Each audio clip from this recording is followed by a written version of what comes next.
வணக்கம். இன்றைக்கி ஜானஸ் கிச்சனில் தக்காளி சாதம் செய்யலாம். பாஸ்மதி அரிசியில் நான் 1 கப் பாஸ்மதி அரிசி எடுத்திருக்கேன். அதை நல்லா கழுவிட்டு 30 நிமிஷத்துக்கு ஊற வச்சுக்கிறேன்.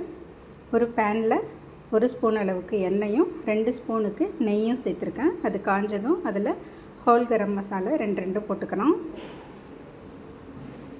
அது பொரிஞ்சதும் ஒரு மீடியம் சைஸ் வெங்காயத்தை நீல வாக்கில் கட் பண்ணி வச்சுருந்தேன். அதையும் சேர்த்து ஒரு 2 நிமிஷத்துக்கு வதக்கி விட்டுக்கிறேன்.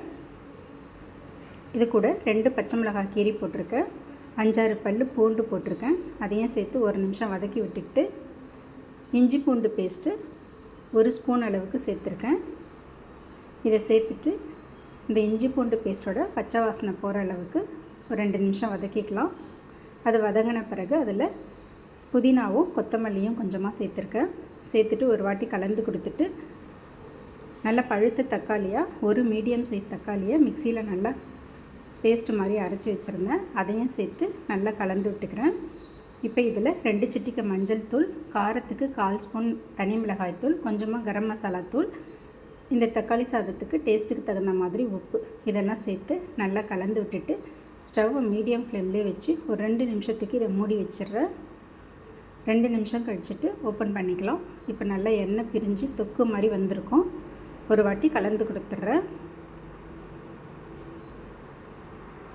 இப்போ இதில் தண்ணி சேர்த்துக்கலாம். 1 கப் பாஸ்மதி அரிசிக்கு 1.5 கப் அளவுக்கு தண்ணி சேர்த்துருக்கேன். நம்ம ஏற்கனவே 30 நிமிஷத்துக்கு ஊற வச்சுருந்தோம் பாஸ்மதி அரிசியை.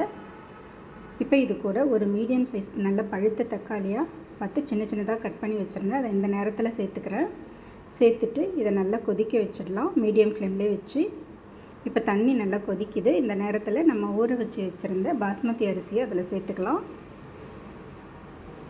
சேர்த்துட்டு நல்லா கலந்து விட்டுட்டு இது மேலே ஒரே ஒரு பச்சை மிளகாவை கீரி போட்டிருக்கேன். கூடவே கொஞ்சமாக புதினா மல்லியும் தூவி விட்டுறேன்.